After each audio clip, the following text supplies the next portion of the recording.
FMC Fast Chat takes you inside the news so you can be in the know in 30 minutes. Hosted by Fair Media Council CEO and Executive Director Jackie Clement, Fast Chat features notables in news, media, and business.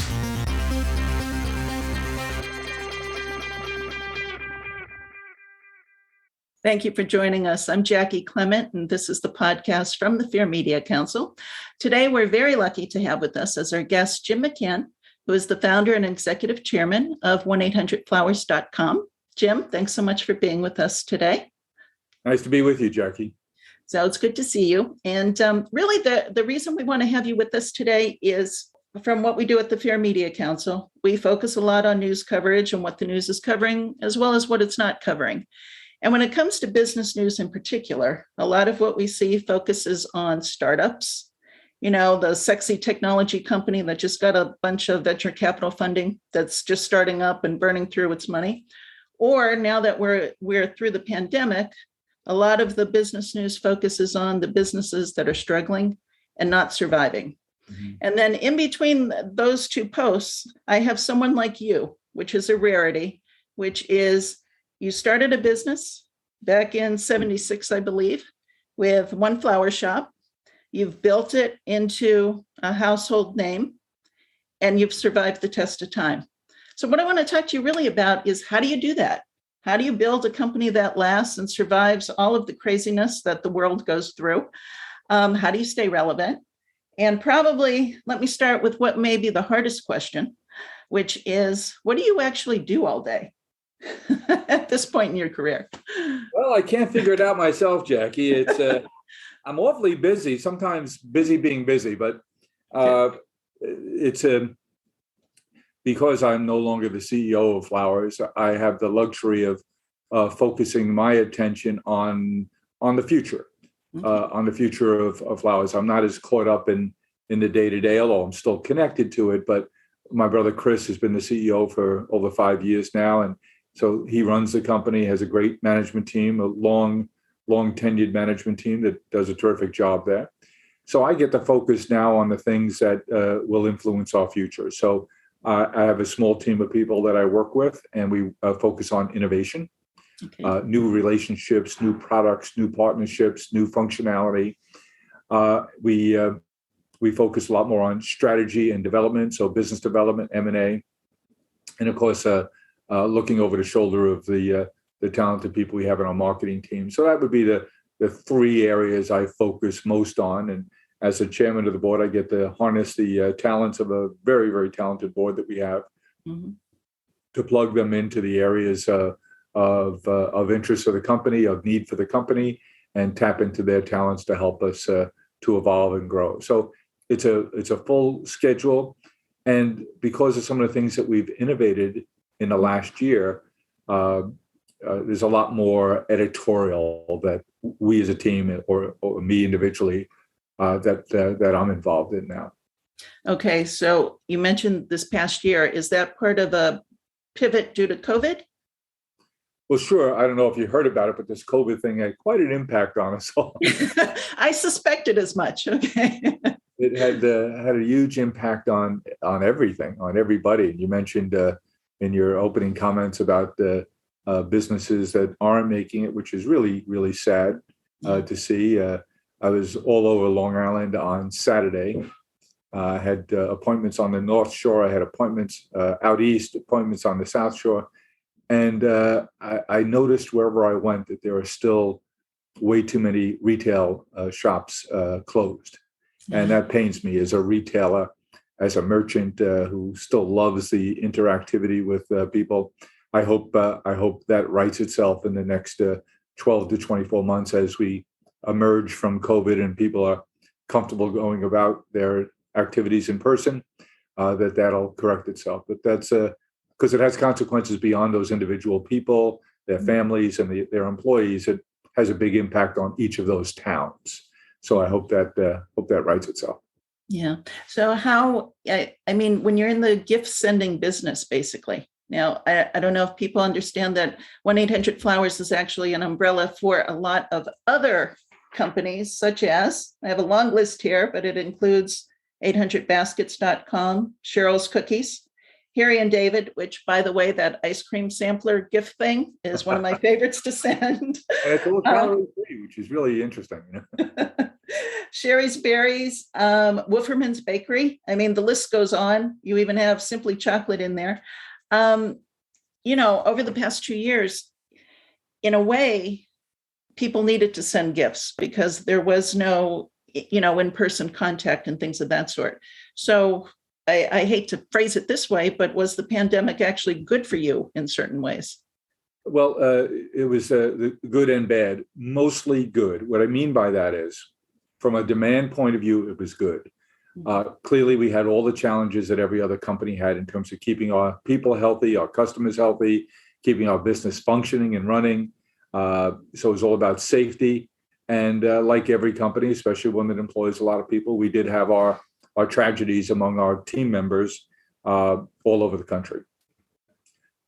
Relatively modest in scale and number, but any one is a terrible loss. So we've had that challenge, as everyone has had.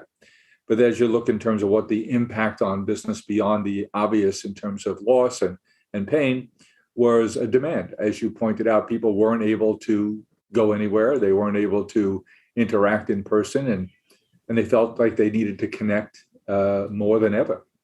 And the options were a lot fewer. So a company like ours that you could access by telephone or digitally through our websites and through our apps, it drove demand up dramatically for us. I wouldn't have known that would happen. I wouldn't have predicted that. But in the first few days back in March of 2020 or 2 years ago, the demand just took off. So it was a real struggle while we went from being primarily an office-based, place-based company one day to being remote the next, as so many companies had to. The good news, technology allowed us to do that. And we were pretty prepared, having been a digital company for so long. We were in pretty good position to respond and go digitally. So we had, how do we keep our people safe? And how do we keep operating? And how do we become a digital company overnight? All of which happened in short order. And I'm proud to tell you that the management team, led by my brother Chris, did a fantastic job of coping with that. And we did the best we could in terms of keeping up with demand. Frankly, we just ran out of capacity and we ran out of product many, many times over those first 6 or 7 months, just because the demand was so overwhelming. And now you see the other end of it, which is we're still growing. On top of last year's extraordinary growth, and that's a good thing.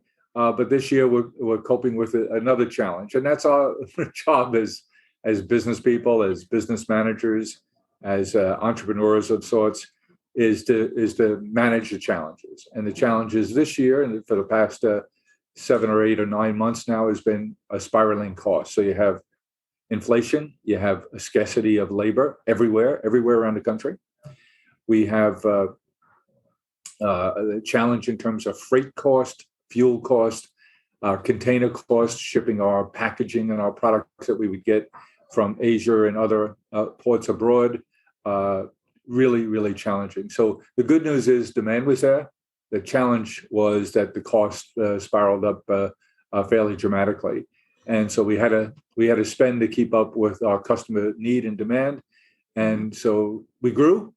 But our top bottom line wasn't what we would have hoped it would be for the holiday quarter, the fourth calendar quarter, because our cost escalated dramatically. We're starting to see that temper a bit now, and hopefully going forward, we see a little bit better balance between demand and the cost of us to fulfill that demand. Okay. Usually when you get a big company like yours, the challenge is to be nimble because there's so many people spread out across, the globe, basically, of dealing with what they need to deal with here. How do you manage, or do you have any advice you can give to people when you have such a complicated landscape to manage, to be able to, from ordering a product to getting it to the customer? How do you do that when there's so many channels something has to go through in order to fulfill the request?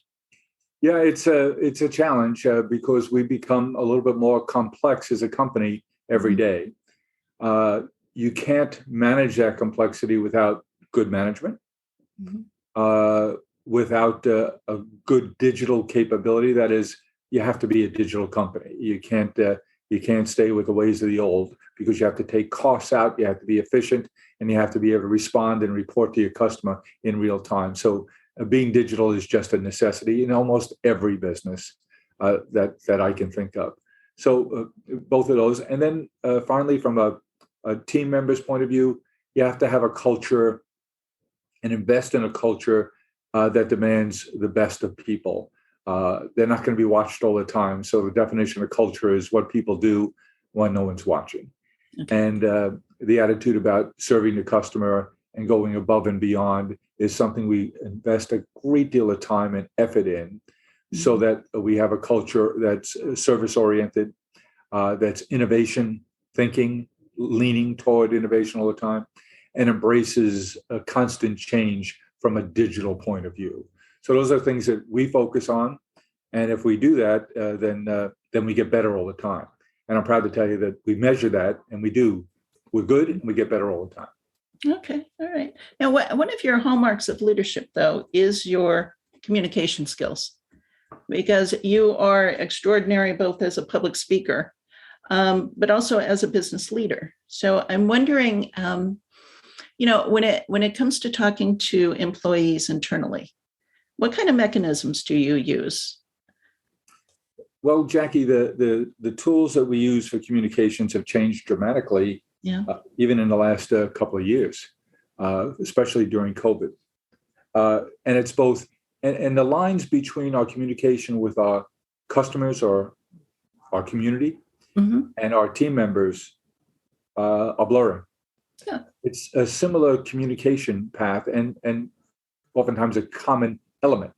Okay. So in the very beginning of COVID, 2 years ago, March 2 years ago, we didn't know exactly what to do, and should we spend money on marketing? Should we market? And I took to writing a letter to our customers. And part of the reason for that was to teach us as team members to think not of our customers as customers, but more and more to think of them as members of a community. Okay. And we started writing this letter, this newsletter, and we call it the Celebrations Pulse. Mm-hmm. And here's a guy who had a hard time ever getting a term paper in school in time. And then all of a sudden, I've been committed to writing a letter to our customers every week, which is a lot like a term paper, only it comes a lot more from the heart. And we never use it to try and sell, but we use it to share what we were thinking, what we were going through. And you said before that we're a gift company, and indeed we are. But what we see ourselves as is a relationship company. Okay. That is, we're in the business of helping our customers have more and better relationships. And we do that by incenting them and inciting them to express themselves and connect to all the important people in their lives. And if they do that more deliberately, more vigorously, more frequently, they're going to have better relationships. And if they have better relationships, we have a social, I guess, a selfish motivation here. Because, Jackie, if you have more and better relationships, there are going to be more occasions when you want to say happy birthday or get well or congratulations on the new baby. Mm-hmm. And we have an awfully nice line of gifts to help you if that's the way you need and want to express yourself. So the Celebrations Pulse newsletter that we write every Sunday now has a circulation of about 7.5 million people. It's growing quite rapidly, which, by the way, is 3 times the circulation of Time magazine. So things have changed. But that Celebrations Pulse isn't just meant for our customers in our community. It's also meant for our team members in our community and our vendors and our floral partners and all of our partners. And I'm proud to tell you that a good many of them read it regularly.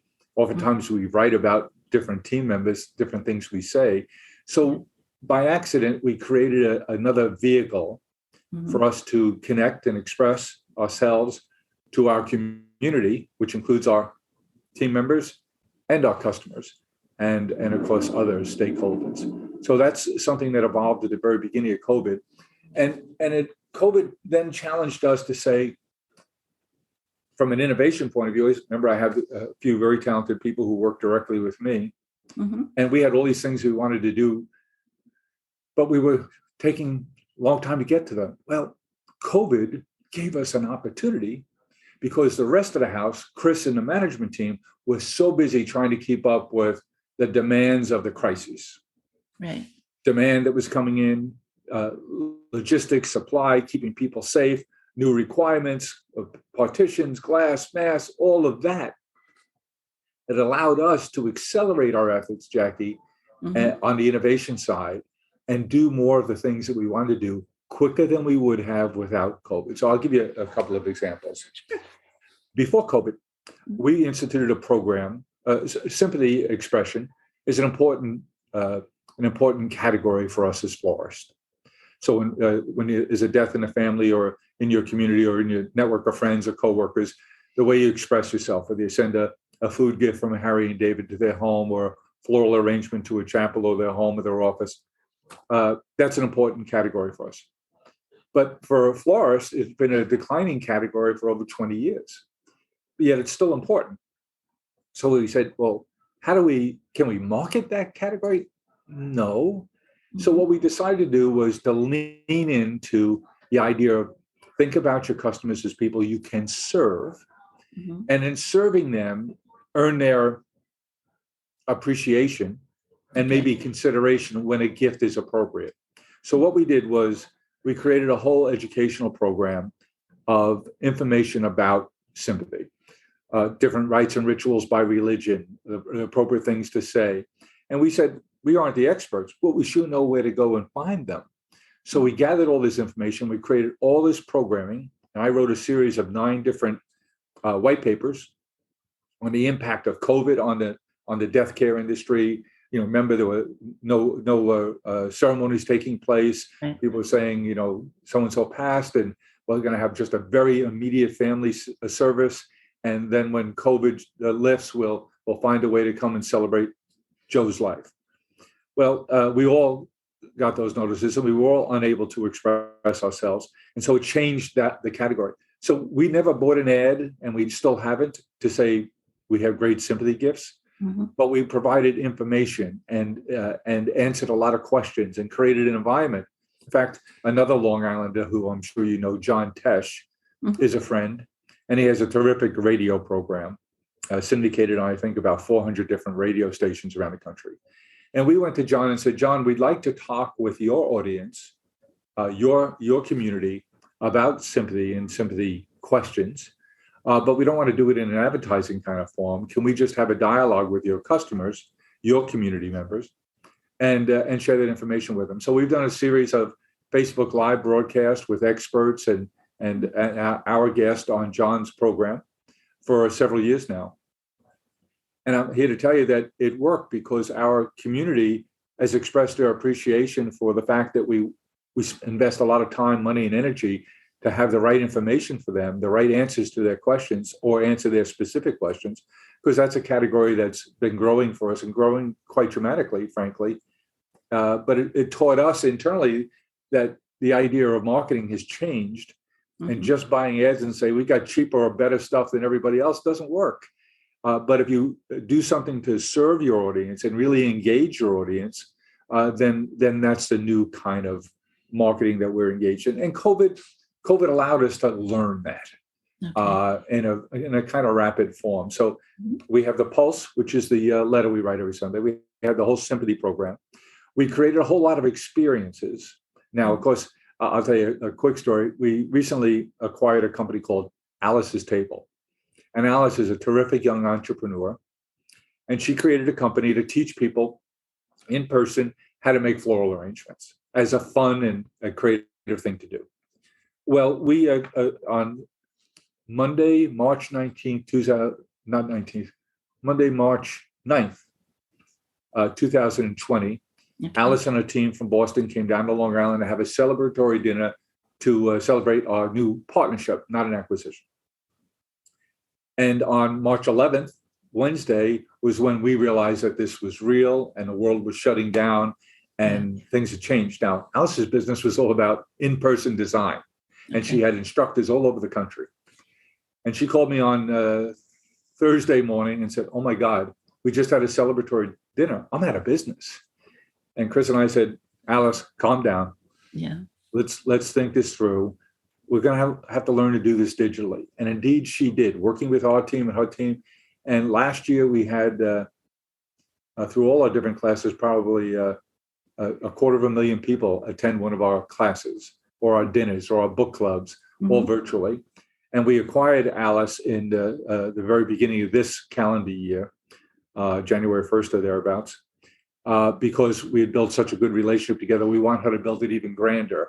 So we're not just doing flower arranging classes anymore. We're doing charcuterie board making in our Harry and David brand. We do our Harry and David dinners of the month, where we ship you the dinner. We can do it virtually or in person. Now we can do both. So we've created a whole cast of experiences, classes of all different kinds, dinners, book clubs, in person when we can, virtually all the time. And our goal is to have a couple of few million people in the next year or two come and engage with us in those classes. Now, is that marketing, Jackie? I guess. And I don't need to do a lot of research to say that if Jackie Clement and her sister-in-law get a gift certificate for a class and they come to one of our classes virtually or in person, and they have a glass of wine and they make a nice floral arrangement, they have a Cheryl's cookie, and they relax for an hour and a half, 2 hours, and they post pictures on Instagram of the things they made, and they get to know our instructor and they get to know other people in the class, and they're looking at the Facebook pictures and the Instagram pictures of what everyone else is doing, that they're engaged and they're having a real connection with us. And I think they have a different relationship with us because I know we have a very different relationship with them after that experience. So COVID forced us to say, how do we market differently? How do we engage people differently? And how do we serve them differently? So from that respect, it forced us to accelerate our innovation. And I'm sure glad we did. Okay, but not so fast, McCann, because while you're talking, what comes to mind here is the fact that you actually have a social work background. And a lot of what you're talking about sounds like you're coming full circle with your interests as well as your work. I guess that's the case, Jackie. I've only had two career kind of jobs. One was in the social services. I worked in and ran a home for teenage boys. And I loved that work. I wasn't very good at it to begin with, but I had good mentors and I learned, and it was a great and wonderful growth experience for me personally and professionally. And I would say that my job today isn't a lot different. It's how do you organize people into a group?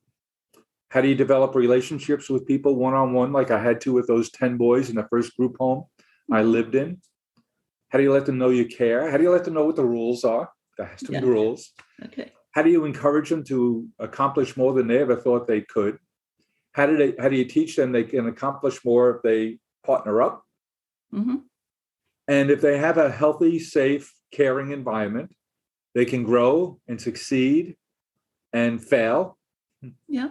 And so my job then, I guess you're right, it isn't so different than it is today. Okay. All right. What would you say out of your career, some of the best lessons that you've learned? Either things you've done right or wrong that may stand out in your mind. Well, I think it's where we started our conversation today, Jackie. It's all about relationship. Yeah. No matter what we do, how we feel, how we measure our success, how we feel about ourselves, how we feel about the other people around us, are all based on the depth and breadth of relationships that we have. And we've learned a lot this year. We created a council of some of the foremost psychologists in this country, all of whom are COVID buddies. I've never met them in person, but I feel very, very close to them for having met them and engaged with them and asked them to help us over the last couple of years to bring some good advice and answer our questions or answer questions that we've heard from within our community. Things like last summer, how to structure the summer for your kids who had missed a lot of school, missed a lot of social development, a lot of athletic development, and going out to some of the foremost experts, Dan Willingham at the University of Virginia, George Everly at Johns Hopkins School of Public Health, Chloe Carmichael, a renowned psychologist and therapist here in New York City and Florida, and get them to help us answer our questions and share that with our community. So, yeah, the work is similar, Jackie, and it's all about relationships, and they've taught us, and we've learned from them how to engage. George, at the very beginning of COVID, George Everly told us, number one, this is a very challenging time from a relationship point of view. And he told us, invest in the relationships you have, and here's how. And think about relationships that have waned in your life, and go and try and resurrect them if you think they might be worthwhile resurrecting. Okay. The relationship you dreamt of, go make it happen. And he gave us prescriptive skills on all of that, because our degree of happiness is directly related to the health and wellness of the relationships in our life, our relationships with our partners, with our coworkers, our relationship with the barista who you haven't seen in a couple of years because you're not going out for a cup of coffee anymore. Yeah. It's those incidental relationships. All of them matter. But at the end of the day, investing in close, personal, intimate relationships, asking people who really know and had great education and experiences, how do we invest in those relationships, especially when we can't have contact? How are we deliberate about it? How do we have we all make New Year's resolutions. How do we develop a plan to invest in the relationships in our life? How do we use the power that each of us has to change how someone else feels in your life today? So, Jackie, you just said some nice things about me. You change how I feel. And that's your power. And my power is to do the same thing. So to have a nice greeting for someone who I haven't seen in a while, check in on them, see how they're doing. It's at the end of the day, it's not how much you have. It's not where you live in a fancy community like you do, Jackie, with that German shepherd who's in your face all the time. But that's a relationship. Yeah. And all of those relationships matter. And we're just lucky enough to happen by accident to be in a business that's about fostering relationships in your life. And if we can help you to do that, if we can remind you, 2 weeks ago, a week and a half ago, Friday, was National Sons Day. And I'm privileged to have 3 children, 2 of whom are sons. And my daughter married a wonderful young man who I consider to be a son too. And I encourage people in those celebrations pulse to think about the people who are sons or you have a son-like relationship with. Okay. And take a minute to tell them how they feel. And it was the end of the day on Friday, and I encouraged so many people to do that, and I had so many interactions. And I said, oh my goodness, I have to make sure to follow my own advice here. And I had a terrific Friday night because I sat down and simply texted both my sons and my son-in-law with a note to each of them about how I felt about them and how proud I was of them. And they each texted back. I had the best night's sleep in a long time that night because of the wonderful sentiments that I got back from my 3 guys that day. And it's just indicative of how we feel and how successful we are is a direct correlation to the depth and breadth of relationships we have. And it takes work and it takes investment, but they can always be better, and there can always be more. Well, that's some great advice there. We do have a question from the audience, which is, they're wondering if you do any programs specifically for small business owners. We do. Most of the small business owners we focus on are in our network. So we call our network BloomNet, and that's made up now of thousands of florists around the country who we've been working with for many years. And the second thing, there's a new component to that, which is called BloomNet Gourmet. Okay. Because now, as you mentioned in your opening comments, that we have a company called Sherry's Berries, which is those colossal strawberries dipped in chocolate. And so we have a network of shops that make gourmet shops that make those for us, for our customers in each market around the country. So we have BloomNet, our floral network, and BloomNet Gourmet. which is all about food gifts now, some of our gift baskets and food gifts. So we have a lot of programming, both video and direct and in person when we're able to do that, to how to make their businesses better, stronger, more profitable, how to employ technology in their business. So yes, we have a whole suite of business-focused services in what we call BloomNet. Got it. Now, I'm wondering, though, I mean, when you're Jim McCann, there must be a lot of pressure on you when you decide to send someone a gift. There is. How do you do that? Well, there are a couple of people in my shop who I go to regularly for help and advice in terms of suggestions. And I tend to focus on the new thing because I want to hear how people respond. Okay. So this holiday past, we bought a company in our Harry and David brand called Vital Choice. Okay. And Vital Choice is some terrific fellas up in the Northwest Seattle area who are fanatics about the fact that food needs to be good and healthy, and farm-raised fish isn't as good or healthy as it should be, in their opinion. Mm-hmm. So they focus on only live line-caught salmon and other fish of the Northwest. So Vital Choice. So it's cod, halibut, and of course salmon. And so this holiday, it was easy. It was a new company, new team, new to our platform. So I sent out a lot of fresh frozen fish and got a lot of rave reviews because it really is different. All right, good. Now we actually have to wrap up. So I've got one final question for you, which is kind of a classic ending to our Fast Chats, which is just this. What's the best part about being Jim McCann? I think it's the best part is I've always been curious, maybe precocious, but certainly curious. Oldest of 5 children, always had questions. My dad was a small businessman. He had a painting, a contracting business. So always curious about that, curious about business, learned a lot from him and his family in that business.